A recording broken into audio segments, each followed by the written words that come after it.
नमस्कार दोस्तों, मैं आप सबका आसान भाषा में स्वागत करता हूँ। देखिए, आज के इस वीडियो में हम देखेंगे area and volume of the ellipse. ठीक है, तो देखो, प्रीवियस वीडियो में हमने ऑलरेडी ये क्वेश्चन देखा था कि इलिप्स का एरिया हम किस प्रकार फाइंड आउट करते हैं। ठीक है, तो देखो अभी आपको स्क्रीन पे जो भी क्वेश्चन दिख रहा है ना, इस क्वेश्चन को आप एकदम आसानी से सॉल्व कर सकते हो। ठीक है, देखो इस क्वेश्चन में हमें क्या बोला गया है, find the area of the plate in the form of a quadrant of the ellipse x square upon a square plus y square upon b square is equal to 1। Okay, और यहाँ पे हमें चार ऑप्शन दिए गए।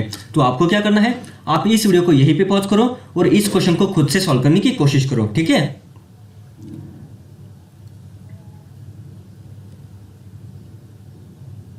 Okay तो देखिए, इसके प्रीवियस वीडियो में हमने क्या देखा था कि इलिप्स का एरिया किस प्रकार फाइंड आउट करते हैं। ठीक है, इसके प्रीवियस वीडियो में हमने ये देखा था कि इलिप्स का एरिया किस प्रकार फाइंड आउट करते हैं, और हमने आपको एक सिंपल सा ट्रिक बताया था, या फिर सिंपल से आपको एक बात बताई थी कि अगर आपको एग्जाम में डायरेक्टली क्वेश्चन पूछा जाए कि x square upon a square plus y square upon b square is equal to 1 है, और अगर आपको इसका डायरेक्टली इलिप्स का एरिया पूछा जाए तो आप उसे कैलकुलेट मत करना। ठीक है, आपको इसका डायरेक्ट फॉर्मूला पता होना चाहिए। ठीक है ना, तो उसका हमने फॉर्मूला क्या देखा था, पाई टाइम्स ए बी। ठीक है, इलिप्स का एरिया क्या होता है, पाई टाइम्स ए बी। लेकिन ये जो एरिया है ना, ये इस पूरे इलिप्स का एरिया है। ओके, ये हमारा यहाँ पे जो भी इलिप्स है ना, इस पूरे इलिप्स का एरिया होता है पाई टाइम्स ए इंटू बी। ठीक है, आ रही बात समझ में, इस पूरे इलिप्स का एरिया होता है पाई टाइम्स ए इंटू बी। उसमें हमने क्या देखा था कि चलो मान लो कि हमें क्वेश्चन ऐसे पूछा है, x square upon 25 plus y square upon 9 is equal to 1 है। ओके, हमें इलिप्स का कुछ इस प्रकार का इक्वेशन दिया है, और अगर हमें पूछा जाए कि इसका एरिया क्या होगा, तो हम क्या करेंगे, इलिप्स का area is equal to pi into a into b. Okay, अब देखो यहाँ पे क्या है, 25, ए स्क्वायर की वैल्यू 25 है, तो यहाँ पे ए की वैल्यू 5 होगी, और अगर बी स्क्वायर की वैल्यू 9 है तो यहाँ पे बी की वैल्यू 3 होगी। पाई ए बी, तो पाई इंटू 5 इंटू 3 कितना होगा, 15 पाई। ओके, 15 पाई स्क्वायर यूनिट इस इलिप्स का एरिया होगा। ओके, यहाँ पे हमें जो भी गिवन क्वेश्चन पूछा गया ना, इसका एरिया क्या होगा, 15 टाइम्स पाई स्क्वायर यूनिट्स। आ रही बात समझ में, इस प्रकार का क्वेश्चन हमने ऑलरेडी प्रीवियस वीडियो में डिस्कशन किया हुआ था। लेकिन अगर आप इस क्वेश्चन को, अब आते हैं हम आज के क्वेश्चन की तरफ। इस क्वेश्चन में हमें क्या पूछा गया है, find the area of the plate in the form of a quadrant.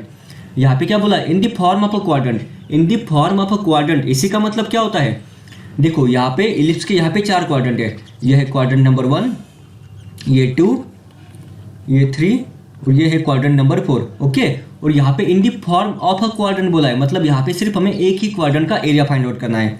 ठीक है, मतलब चलो मान लो कि हमें सिर्फ इस फर्स्ट क्वाड्रेंट का एरिया फाइंड आउट करना है। अब देखो, हमें पता है कि इलिप्स के टोटल एरिया, इलिप्स का टोटल एरिया होता है पाई into a into b. Okay, ellipse का टोटल एरिया होता है पाई इंटू ए इंटू बी, मतलब इन 4 हिस्सों का टोटल एरिया है पाई इंटू ए इंटू बी। लेकिन अगर हमें सिर्फ इस, जो भी हमने यहाँ पे रेड कलर से हाईलाइट किया ना, हमें सिर्फ इसी एक ही क्वाड्रेंट का एरिया चाहिए, तो क्या बन जाएगा, इसे हमें 4 से डिवाइड करना पड़ेगा ना, pi times a b upon 4। आ रही बात समझ में, तो इस गिवन क्वेश्चन का सोल्यूशन होगा pi times a b upon 4। ठीक है, तो आप इसे डायरेक्टली आपके नोट्स में ऐसे भी ऐड करना कि इलिप्स का एरिया इन सिंगल क्वाड्रेंट होता है pi times a b upon 4, लेकिन इलिप्स का टोटल एरिया होता है pi times a b. Okay, इस बात को आपको एकदम अच्छे से समझ कर लेना है। ठीक है, काफ़ी लोग इसमें कंफ्यूज करेंगे, इसलिए हमने इस क्वेश्चन को अभी कवर अप किया है। ओके, अगर आपको इस प्रकार का एग्जाम में क्वेश्चन आता है तो आपको क्या करना है, आपको ये बात चेक करनी है कि इसको हमें एक क्वाड्रेंट में फाइंड आउट करना है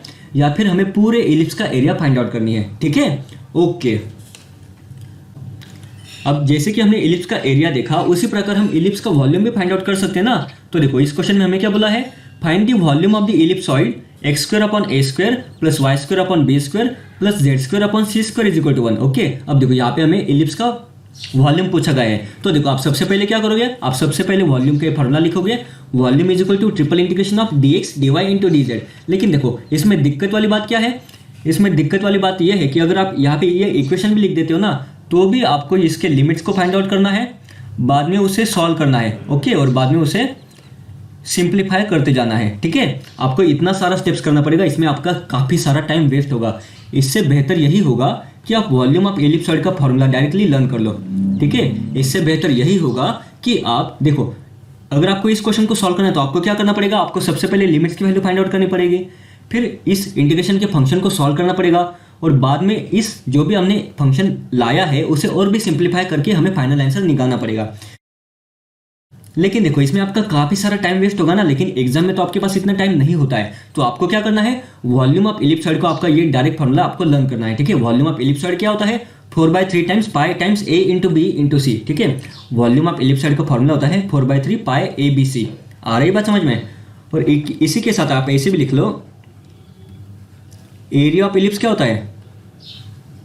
एरिया ऑफ इलिप्स होता है पाई टाइम्स ए इंटू बी, ठीक है। इन दोनों चीज़ों को आप आपके नोट्स में ऐड कर लेना। आ रही है बात समझ में? ओके, तो इस वीडियो में हम बस इतना ही डिस्कशन करना था और ये हमारे 2 इंपॉर्टेंट पॉइंट थे। क्योंकि देखो, अगर आपको एग्जाम में डायरेक्टली इसी प्रकार अगर आपको वॉल्यूम या फिर एरिया पूछा जाए इलिप्स का, तो आपको अगर डायरेक्टली सॉल्यूशन पता होगा तो विद इन 2 to 3 सेकंड्स भी आप क्वेश्चन को सॉल्व कर दोगे और ये आपके लिए ही एडवांटेज होगा, ठीक है। तो इस वीडियो को हम यही पेंट करते हैं, हम फिर मिलेंगे नेक्स्ट वीडियो में।